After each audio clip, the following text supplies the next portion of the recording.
Kajian Kitab.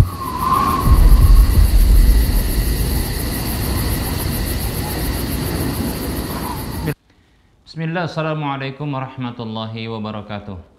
Innal hamdalillah nahmaduhu wa nasta'inuhu wa nastaghfiruh wa na'udzu billahi min shururi anfusina wa min sayyiati a'malina. May yahdihillahu fala mudilla lahu wa may yudlilhu fala hadiyalah.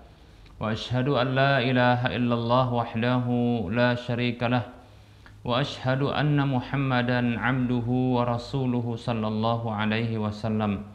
Qala Allah ta'ala ya ayyuhalladzina amanu taqullaha haqqa tuqatih wa la tamutunna illa wa antum muslimun. Ya ayyuhan nasu taqu rabbakumul ladzi khalaqakum min nafsin wahidah wa khalaqa minha zawjaha wa bassa minhuma rijalan katsiran wa nisaa'a. Wattaqullaha alladzi tasaaluna bihi wal arham innallaha kana 'alaikum raqiba.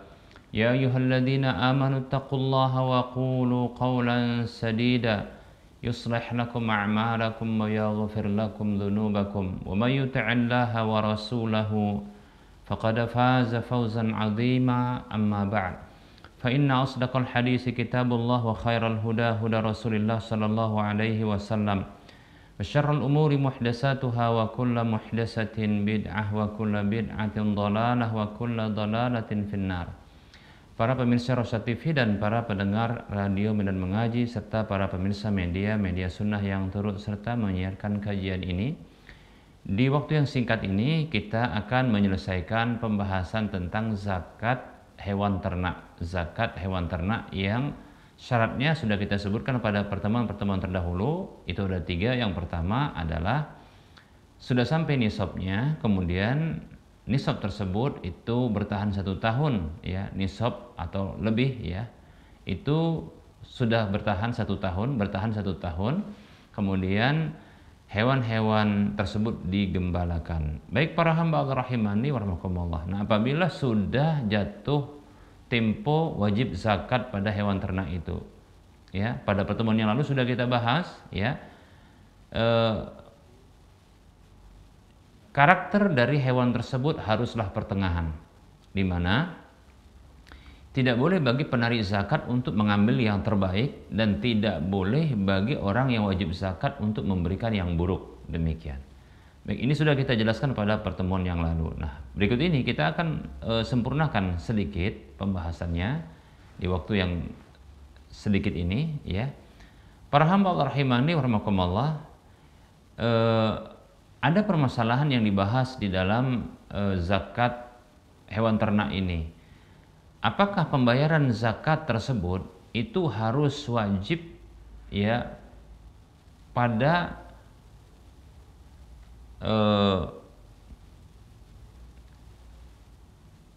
fisik dari harta atau hewannya tersebut? Kita ulangi, ya.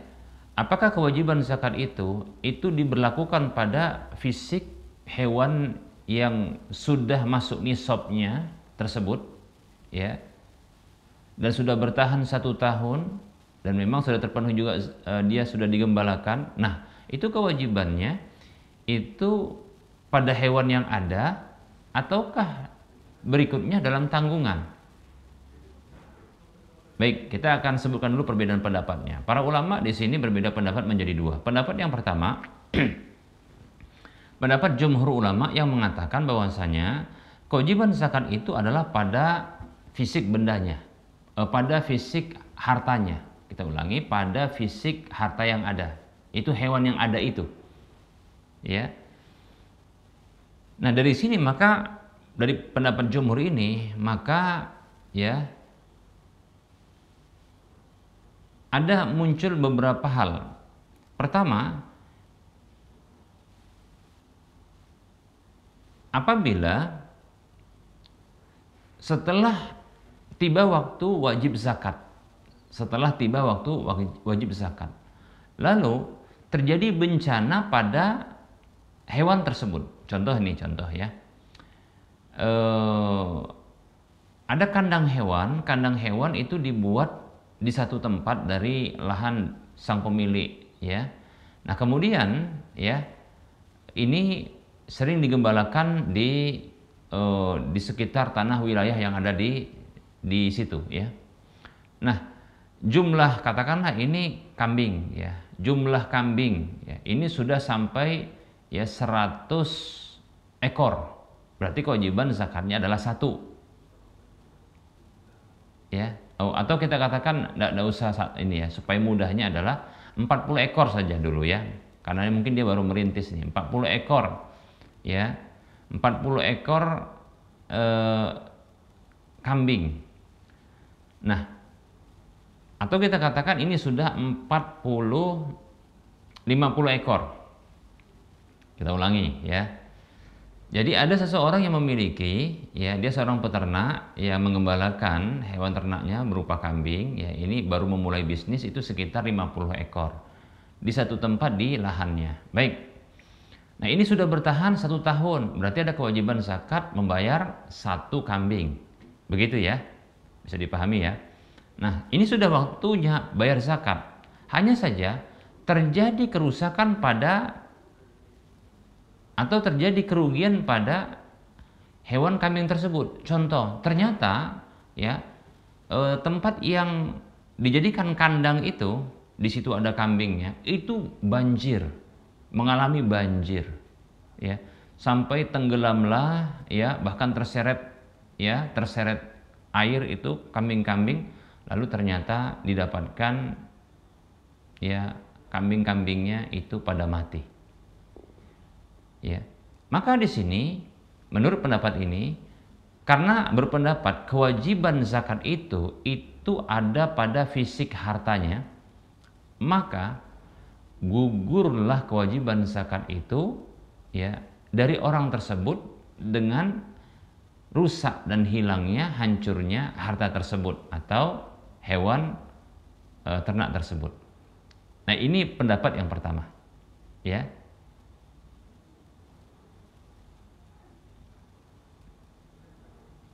Ketika berpendapat bahwasanya kewajiban zakat itu pada fisik benda atau fisik harta. Baik. Kemudian apabila ini catatan kedua, apabila ada seseorang memiliki harta atau memiliki kambing 40 ekor dan sudah tiba waktunya ya dalam setahun 40 ekor bertahan 1 tahun 40 ekor tetap 40 ekor ya, tidak bertambah tidak berkurang, ya mungkin ada bertambah karena mungkin disembelih atau karena mungkin dijual dan seterusnya, tapi tetap bertahan ya itu 40 ekor sampai setahun seperti itu. Dan ini hewan ini digembalakan sehingga wajib zakat 1. Hanya saja para hamba Allah rahimani rahimakumullah ya, dia tidak wajib zakat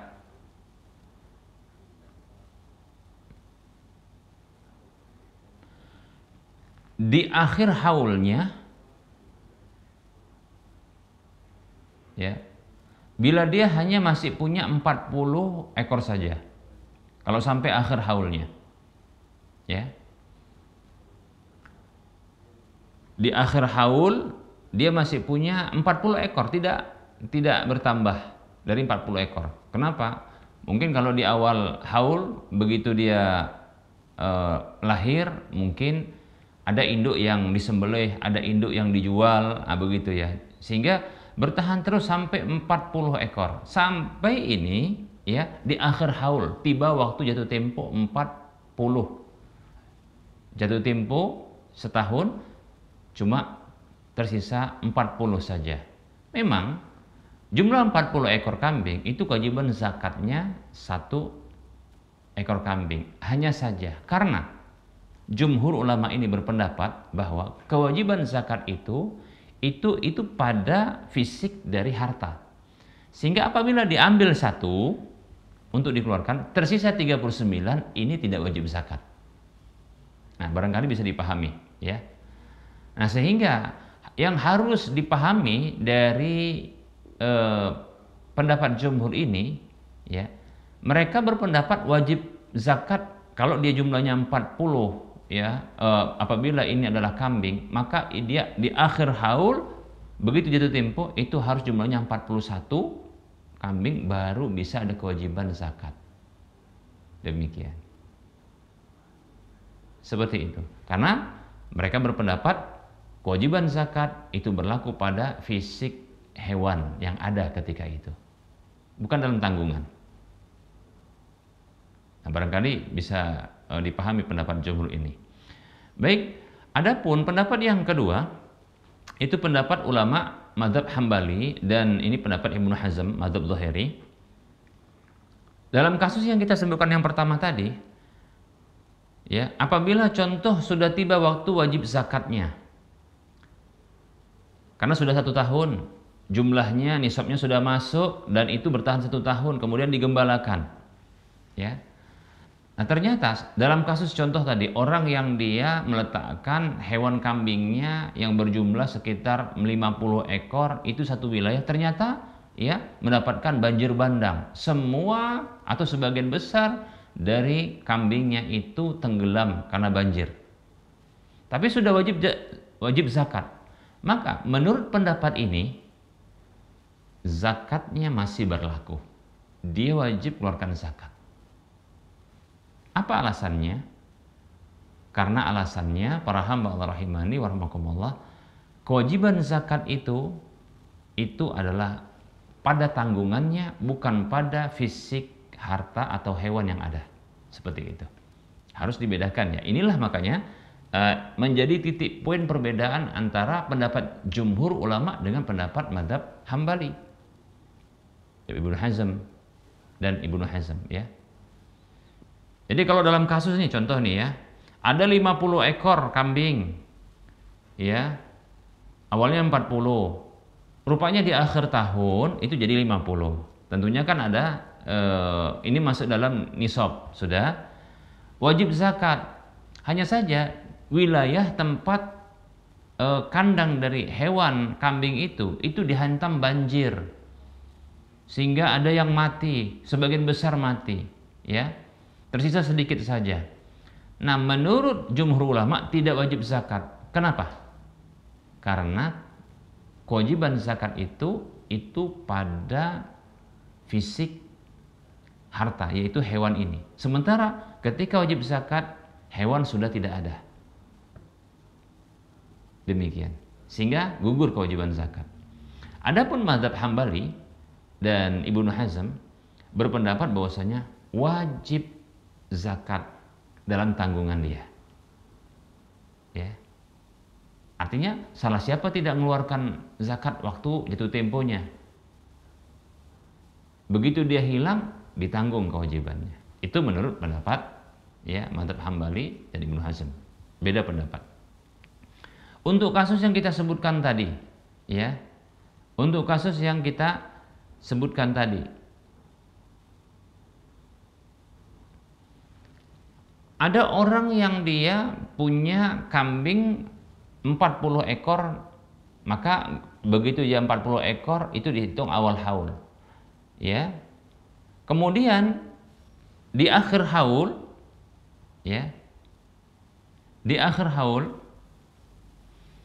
maka ternyata, ya, itu masih bertahan dan ini digembalakan, maka kewajibannya, ya, kewajibannya adalah membayar 1 ekor. Demikian. Ternyata begitu masuk haul yang berikutnya, dalam setahun ternyata bertahan.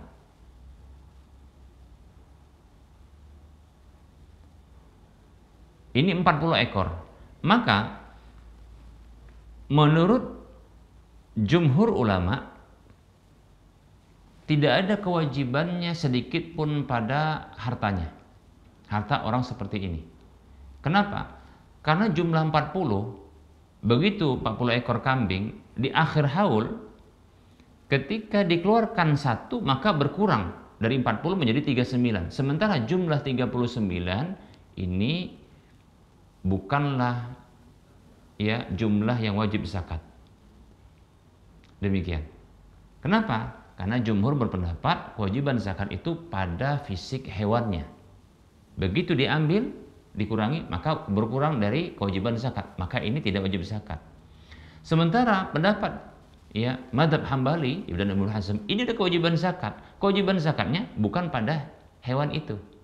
Kalau contohnya ini ditahan sampai masuk tahun berikutnya 40 juga. Kenapa kok masih bertahan 40? Ya mungkin ada yang dijual, ada yang disembelih dan seterusnya. Masih bertahan 40. Nggak dikeluarkan juga. Tahun yang jatuh tempo pertama itu nggak dikeluarkan. Ya, kemudian masuk tahun kedua juga nggak dikeluarkan karena jumlahnya masih 40. Maka menurut pendapat ya Hambali dan Ibnu Hazm, kewajiban zakatnya malah 2 ekor kambing. Tahun pertama itu kewajiban zakatnya pada tanggungannya, bukan pada fisik hewannya. Tahun kedua nggak dikeluarkan, ya sudah masuk jatuh temponya, maka dikeluarkan juga dari tanggungannya, bukan pada hewan tersebut. Begitu dia. Adapun kalau jumhur ulama tidak ada kewajiban. Seperti itu para hamba Allah rahimani wa rahimakumullah. Baik para hamba Allah rahimani wa rahimakumullah. Nah, terakhir yang kita bahas para hamba Allah ya.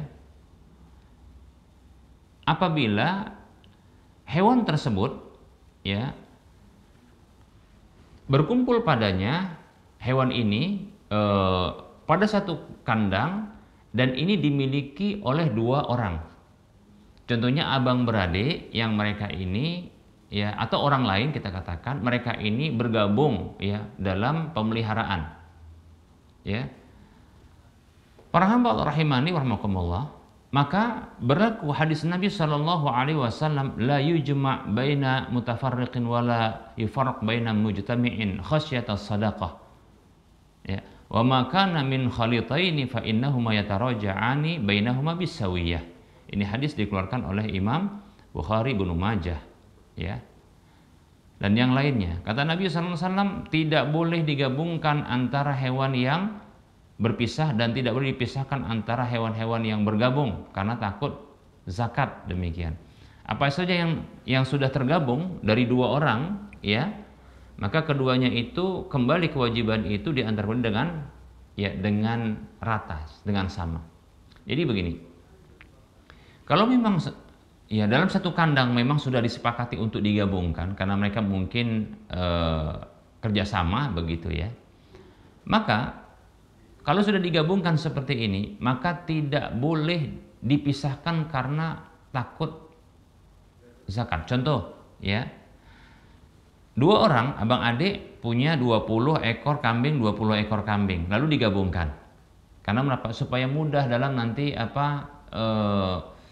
tempat, begitu juga nanti tenaga untuk menggembala, nah seperti itu, ya. Tidak terpencar-pencar, supaya mereka juga bisa gantian-gantian, nah seperti itu ya. Atau kalau membiayai para petugasnya itu supaya lebih mudah. Ya, kalau dipisahkan tentunya ini masing-masing dan ini tentunya akan ada biaya besar. Maka mereka sepakat untuk digabungkan. Ya, digabungkan kandangnya, digabungkan ya dalam pengurusannya. Nah, seperti itu supaya mudah. Maka tidak boleh kalau seandainya sudah masuk akhir haulnya yang wajib zakat karena sudah 40. Katakanlah ternyata di akhir haul masing-masing ini ternyata yang tadi 20 jadi 25, yang ini sama juga 20 jadi 25. Tentunya jadi 50 digabungkan. Tidak boleh ketika di akhir haul dipisah. Ya, dipisah karena supaya tidak wajib zakat, lari dari zakat. 25 yang punya abang, yang adik 25. Sehingga kurang dari 40 tidak ada kewajiban zakat. Nah, ini tak boleh seperti itu. Begitu juga contoh ya. Tapi sebelumnya untuk kasus tadi yang sudah digabungkan, kan kewajiban mereka adalah mengeluarkan 1 ekor kambing. Nah, ini ditanggung oleh berdua ya dengan nilai yang sama. Kemudian kalau seandainya